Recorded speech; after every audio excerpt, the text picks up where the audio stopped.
L'école 42, elle a tout simplement changé ma vie. Et pourtant, depuis, je suis rentrée dans le monde de la pédagogie et ça m'empêche pas d'avoir un regard assez critique sur cette école. Il faut savoir que moi, je suis rentrée à 42 en 2013, donc avec la toute première promo.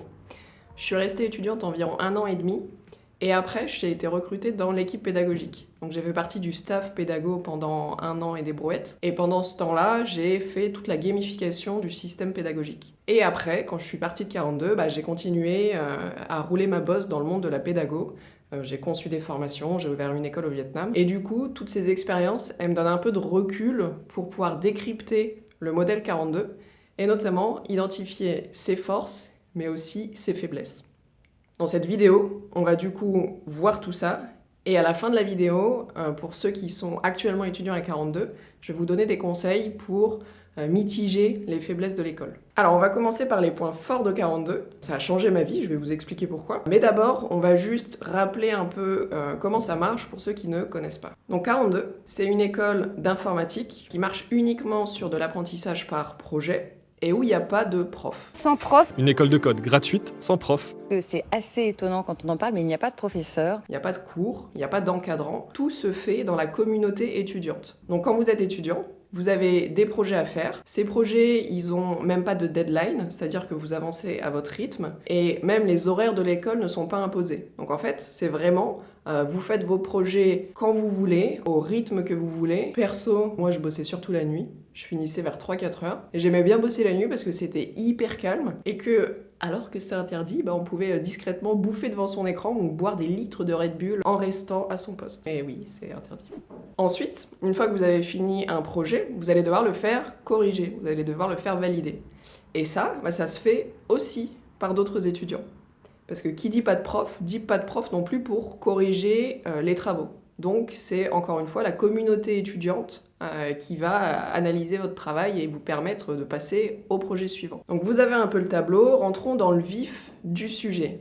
Quels sont les avantages du modèle 42 ? Premier point fort de 42, c'est que tu deviens ton propre maître. C'est ce qu'on appelle l'autodétermination. Le cursus 42, il est designé selon les principes de l'autodétermination. C'est-à-dire que c'est toi qui choisis les objectifs que tu te fixes sur les projets, comment tu vas t'organiser, le temps que tu vas prendre. Il n'y a aucune structure extérieure qui est imposée. Donc chacun est vraiment libre en fait de s'exprimer et de s'explorer, de faire ce qu'il veut. Je vous prends un exemple. Moi, il y a un projet à 42 que j'ai particulièrement aimé qui s'appelle le 42 SH.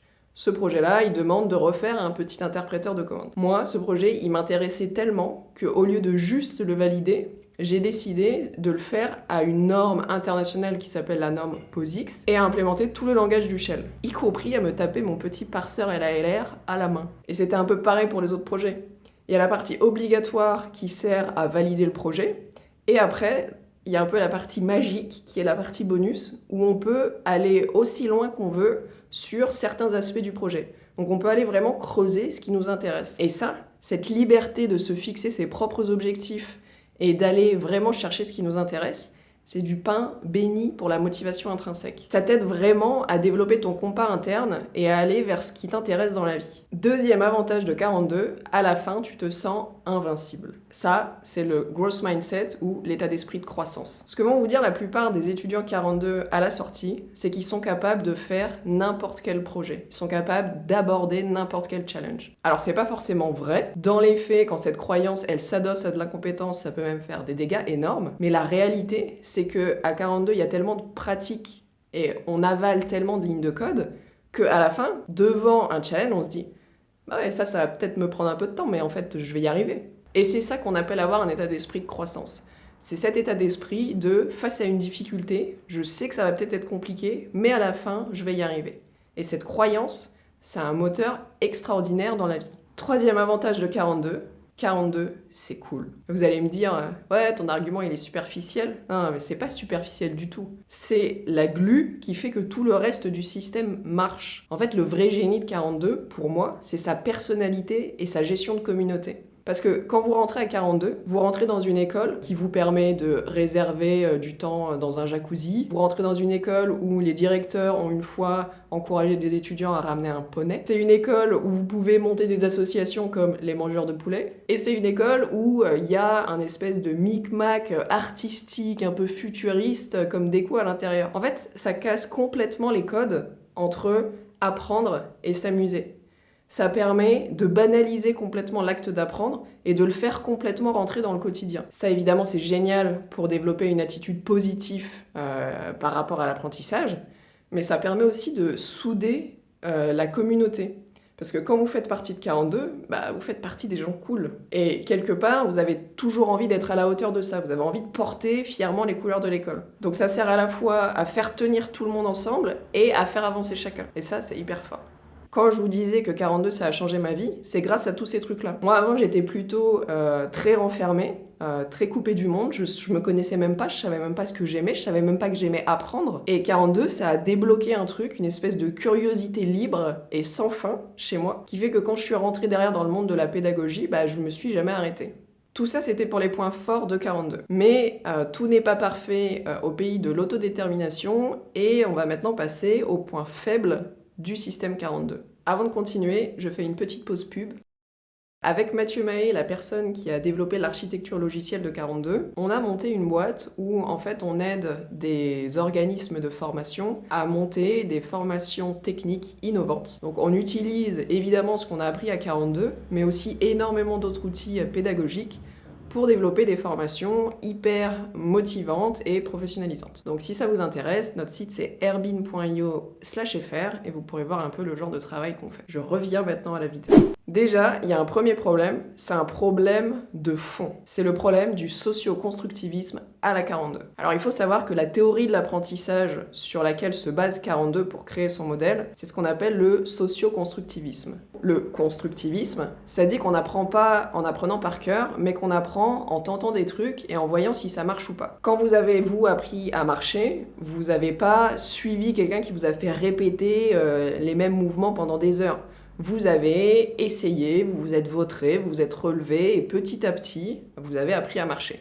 C'est du constructivisme. Le socio-constructivisme, lui, il ajoute une dimension sociale et culturelle. On prend en compte le fait que l'individu, quand il apprend, en fait, il apprend pour mieux s'intégrer à une société. Et pour ça, pour que la société elle soit en harmonie, il faut que les gens se comprennent. Il faut qu'ils aient négocié une compréhension commune des choses. Par exemple, si vous pensez qu'il est 9h et moi je pense qu'il est 8h, si on veut travailler ensemble, à un moment, il va falloir qu'on se synchronise. Il va falloir qu'on se mette d'accord sur l'heure qu'il est. Et donc, selon le socio-constructivisme, apprendre ensemble, c'est négocier les mêmes valeurs et la même compréhension des choses. Donc dans notre cas précis, c'est créer une communauté de développeurs qui va apprendre ensemble et qui va ensemble déterminer les valeurs et les manières de faire de sa communauté. Le problème, c'est qu'il n'y a pas de développeurs à 42. Je veux dire, littéralement, à 42, ce sont que des étudiants pour l'instant. Il n'y a personne qui est développeur de métier et qui est en poste dans l'industrie en train d'interagir avec des collègues. Et ça, c'est hyper important parce qu'un professionnel, ça a vachement de contraintes. Déjà, ça a des contraintes de temps, ça a des deadlines, ça a des contraintes de budget, ça a des contraintes d'architecture logicielle. Si on vous donne un produit que vous devez aller le faire évoluer, vous avez une architecture logicielle héritée.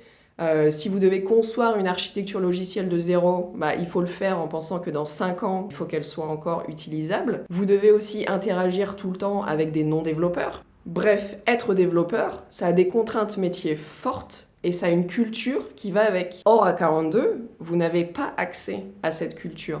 Vous n'êtes pas en train de construire une communauté de développeurs. Vous êtes en train de construire une communauté d'étudiants qui est dans son bac à sable et qui se crée sa propre sous-culture. Ce qui fait qu'à la fin, les gens qui sortent de 42, en fait, ils n'ont pas les codes du métier. Ils ne sont pas prêts à l'emploi exactement de la même manière que quand on sort d'une formation classique, traditionnelle à la fac, on n'a pas les codes du métier où on va. En ça, 42, ça fait pas mieux qu'une formation traditionnelle. Deuxième problème de 42, on va appeler ça la fable du apprendre à apprendre. Un des gros arguments de 42, c'est que ça va vous apprendre à apprendre. Mais dans l'école, à aucun moment, on vous explique le fonctionnement du cerveau, comment on apprend à apprendre, c'est même pas valorisé dans l'expérience, dans les barèmes.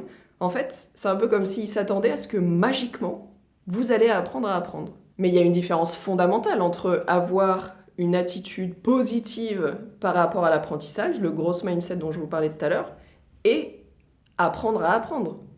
Avoir une attitude positive par rapport à l'apprentissage, c'est hyper important pour se dire quelle que soit la tâche d'apprentissage, je vais y aller, j'en suis capable, même si je me trompe, je continue. Mais apprendre à apprendre, ça veut dire améliorer, optimiser ses processus d'apprentissage. Ça veut dire apprendre plus efficacement au fur et à mesure qu'on avance. Et là, je suis désolée, mais je connais des 42 qui savent faire des trucs, qui produisent, et qui comprennent rien à ce qu'ils font. Et soyez un peu honnête, si vous êtes étudiant à 42, des gens comme ça, vous en avez dans votre rangée. Franchement, ce point-là, il m'agace d'autant plus depuis que je suis rentrée dans le monde de la pédagogie. Parce que faire croire qu'on va développer des compétences ultra spécifiques sans en parler, sans guider, sans expliquer ce qu'elles sont, et sans jamais les valoriser dans le système d'apprentissage, c'est quand même un peu gros. D'autant plus que 42, ils ont les moyens de faire quelque chose à ce sujet.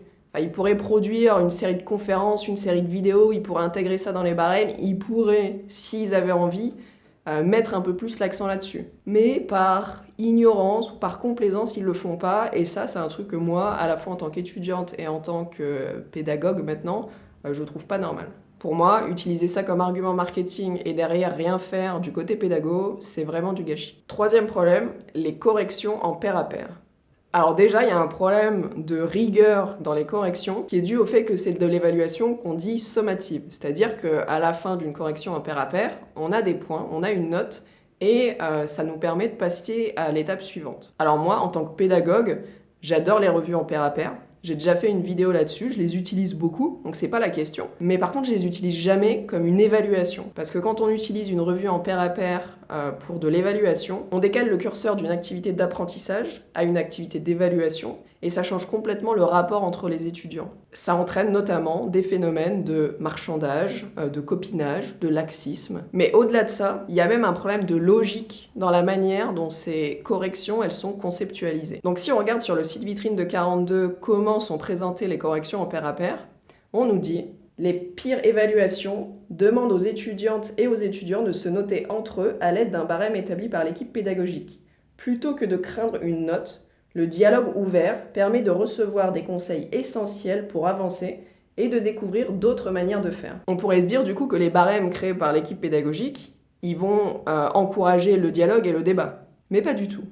C'est-à-dire qu'un barème à 42, en fait, c'est une liste de cases à cocher pour voir si des fonctionnalités sont présentes ou non. C'est un truc complètement objectif et complètement concentré sur le livrable. Et du coup, si ça se concentre sur une liste de livrables à observer, c'est behavioriste en fait. Le behaviorisme, vous savez, c'est le truc du chien de Pavlov. C'est, on comprend pas ce qui se passe dans le cerveau de la personne, mais on a un stimulus et on observe la réaction. Donc typiquement, avoir un barème qui regarde uniquement ce qui a été produit et qui s'intéresse pas à la réalisation du projet, c'est du behaviorisme. Si vous voulez faire des barèmes qui collent avec l'esprit socio-constructiviste de l'école, dans les barèmes, il y aurait effectivement des questions qui encouragent à discuter, à s'intéresser au processus de réalisation du projet, à ce que l'étudiant a compris, à ce qu'il a raté puis compris. Bref, ça serait concentré sur ce qui s'est passé dans la tête de l'étudiant et pas juste le livrable à la fin. Et évidemment, le fait que les barèmes ils soient faits de manière purement behavioriste, ça va influencer la pratique de l'étudiant.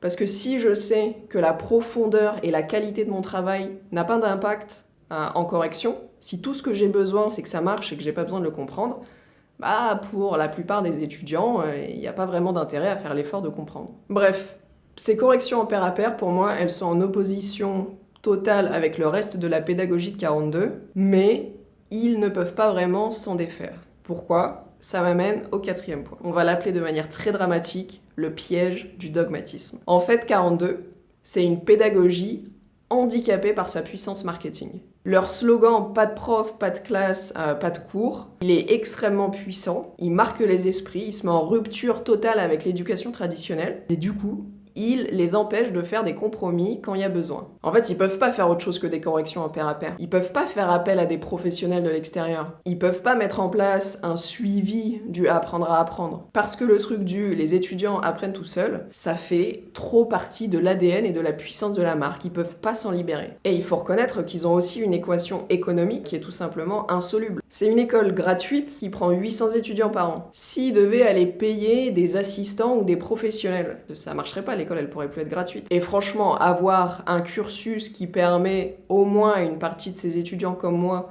de se révéler dans la vie, c'est un énorme cadeau. Mais il faut arrêter de dire que c'est la meilleure formation en informatique. Objectivement, c'est faux. C'est juste un terrain de jeu et chacun va là où il veut. Ce qui m'amène au conseil. Si vous êtes étudiant à 42, comment tirer le meilleur profit de votre expérience à l'école? Comme on l'a dit, 42, ça forme pas intrinsèquement de bons développeurs. Vous pouvez avoir des bonnes notes et être médiocre à la fin. Par contre, si vous savez tirer profit de ce terreau ultra motivant, vous pouvez devenir un tueur ou une tueuse. Donc voici mes conseils pour optimiser votre expérience à 42. Déjà, renseignez-vous sur ce qu'est apprendre à apprendre. On appelle ça développer la métacognition. J'ai fait une vidéo là-dessus, je vous la link dans la description. Et une fois que vous aurez pris connaissance des petits exercices simples qu'il faut faire pour développer sa métacognition, essayez de trouver 2-3 autres étudiants qui ont aussi envie de développer vraiment cette compétence et faites des débriefings de projets ensemble. Au plus vous allez régulièrement verbaliser et échanger sur vos méthodes d'apprentissage, au plus vous allez, avec le temps,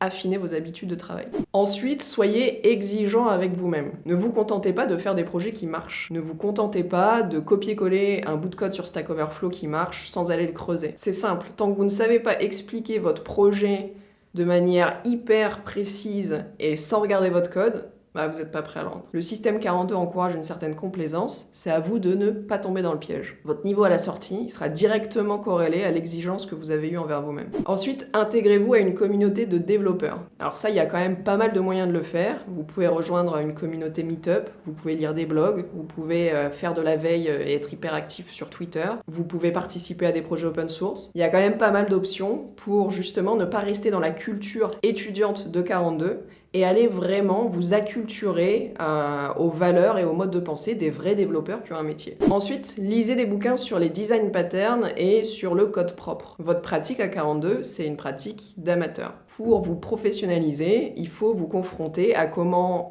les développeurs de métier conçoivent et développent leurs projets. Donc lisez les bouquins et appliquez les conseils. Le dernier conseil que je peux vous donner, c'est de vous trouver un senior qui va de temps en temps pouvoir relire votre code et vous donner des conseils. Justement parce que lire les bouquins, c'est bien, mais ça ne vaut pas le conseil de quelqu'un d'expérimenté qui regarde votre code, qui comprend votre manière de penser et qui va vous donner des conseils contextualisés. Alors, c'est pas spécialement agréable. Moi, la première fois où j'ai un senior qui m'a défoncé mon code, c'était pas très bon pour l'ego, mais son honnêteté m'a obligé à prendre du recul et à améliorer la qualité de mon code. Donc voilà, c'est un peu tout ce que je peux vous dire pour les conseils. 42, c'est pas la meilleure école d'informatique au monde, mais selon votre profil, ça peut être l'école parfaite pour vous et ça peut vraiment changer votre vie si vous vous y investissez de fou. C'est vraiment entre vos mains. Si vous aimez la pédagogie et que vous avez aimé ce décryptage, n'hésitez pas à vous inscrire à la chaîne. Je continuerai à poster des analyses, des décryptages et comme d'habitude, des conseils en pédagogie.